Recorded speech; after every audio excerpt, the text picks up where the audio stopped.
என்ன வீடியோ பார்க்க போகிறோம் அப்படின்னா, நிறைய பேர் வந்து இந்த லிவர் டானிக் கொடுக்கலாமா, லிவர் டானிக் உண்மையிலேயும் தேவையா, குட்டிகளுக்கு வந்து கொடுக்கலாமா, நீங்கள் ஆடு வளர்க்குறீங்க அப்படின்னா கண்டிப்பாக இது வந்து தெரிஞ்சுக்கொள்ள வேண்டிய உண்மையான ஒரு ரகசியம். மறக்காமல் சேனலுக்கு சப்ஸ்கிரைப் பண்ணிக்கோங்க, லைக் பண்ணிக்கோங்க.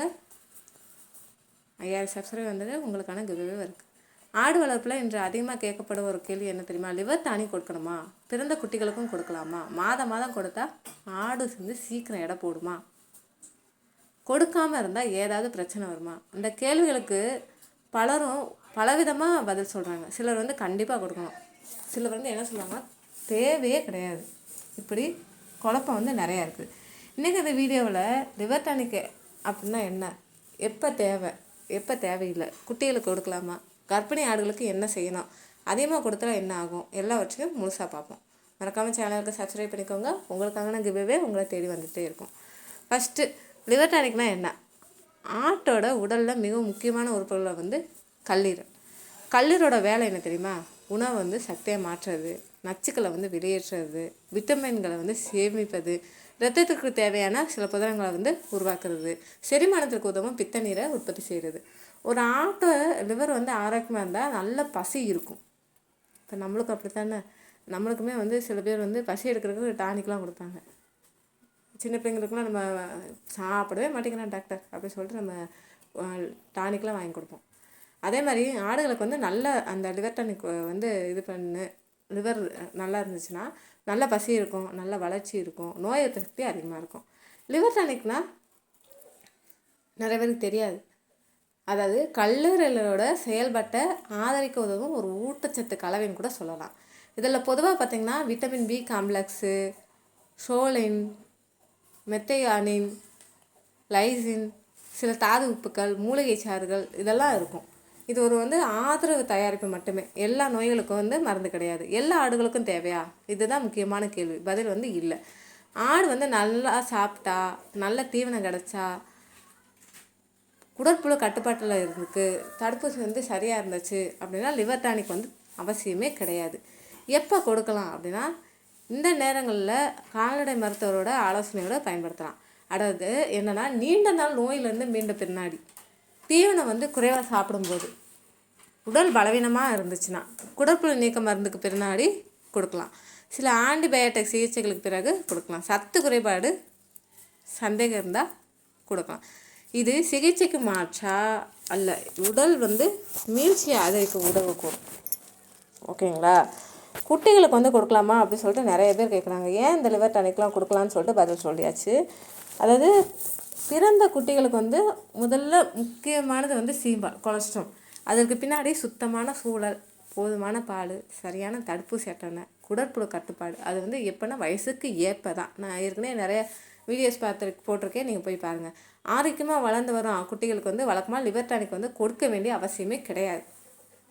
குட்டி வந்து மிகவும் பலவீனமாக இருந்துச்சு, ரொம்ப வீக்காக இருக்குது இந்த குட்டி அப்படின்னா கொடுக்கலாம். நோயிலேருந்து இப்போ தான் வந்திருக்கு அப்படின்னா அவங்க அந்த ஆட்டுக்கு கொடுக்கலாம். அதே மாதிரி மருத்துவரோட ஆலோசனைப்படி கொடுங்க. அப்போ வயசுக்கும் எடைக்கும் ஏற்ற அளவில் பயன்படுத்தலாம். ஓகேங்களா? அதை வந்து நீங்கள் டாக்டரோட ஆலோசனை எடுத்துகிட்டு நீங்கள் கொடுக்கலாம். இந்த நான் சொன்ன இந்த இதெல்லாம் இருந்துச்சுன்னா. ஓகேங்களா? அதிகமாக கொடுத்தா, பல நினைப்பு வந்து அதிகமாக கொடுத்தா சீக்கிரம் வந்து இடம் இருக்கும் அப்படின்னு சொல்லிட்டு, இது வந்து தவறான எண்ணம். அளவுக்கு மீறி எந்த ஊட்டச்சத்தையும் தயாரிப்பையும் பயன்படுத்துவது நல்லதே கிடையாது. எப்போ வந்து இது பண்ணலாம், லேபிளில் உள்ள அந்த அதில் லேபிள் போட்டிருப்பாங்களா, அதில் வழிமுறையை பயன்படுத்தி கொடுக்கலாம். இல்லைன்னா கால்நடை மருத்துவரோட ஆலோசனை எடுத்துகிட்டு கொடுக்கலாம். இயற்கையாக லிவரை வந்து பாதுகாப்பது எப்படி அப்படின்னு பார்க்கலாம்.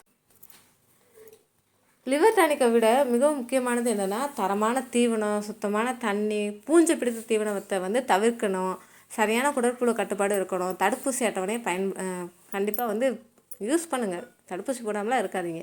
அதிக மன இல்லாத அந்த பராமரிப்பாக இருக்கணும். இந்த அடிப்படை பராமரிப்புகளை நல்ல கல்லீரல் ஆரோக்கியத்திற்கு முக்கியமான தேவையாக இருக்கும். அப்போ லிவர் டானிக் கொடுக்கலாமா அப்படின்னா, உடல் பலவீனமாக இருக்குது, அந்த ஆடு வீக்காக இருக்குன்னா நீங்கள் கொடுங்க. ஏதாவது இப்போ தான் ஏதோ ஒரு நோய் வந்திருக்கு, கொஞ்சம் மோசமாக இருக்குது என் ஆடு அப்படின்னு சொல்லிட்டு நீங்கள் நினச்சிங்கன்னா நீங்கள் லிவர் டானிக் கொடுக்கலாம். எப்போ கொடுக்கலாம் அப்படின்னா, குடற்புழு நீக்க மருந்து கொடுத்த பின்னாடி இந்த லிவர் டானிக் வந்து கொடுக்கலாம். கொடுத்தா என்ன பயன் அப்படின்னா, ஆடு வந்து நல்ல தீவனம் எடுத்துக்கும். வீக்கான ஆடுகளுக்கு மட்டும்தான். ஏற்கனவே நல்லா இருக்க ஆடுகளுக்கு நீங்கள் பயன்படுத்த வேண்டாம். வீக்கான ஆடுகளுக்கு வந்து லிவர் டானிக் கொடுக்கலாம். நாங்களும் அப்படி தான். ஓகேங்களா? அதனால் லிவர் டானிக்கிறது ஒரு ஆதரவு ஊட்டச்சத்து தயாரிப்பு தான். எல்லா ஆடுகளுக்கும் கட்டாயம் கிடையாது.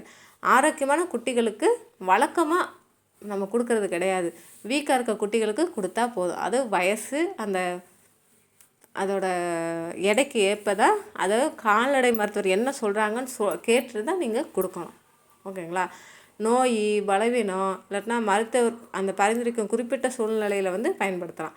சரியான தீவனம், தண்ணி, தடுப்பூசி, குடற்புழு கட்டுப்பாடு தான் நீண்ட கால ஆரோக்கியத்தோட அடிப்படையாக இருக்கும்.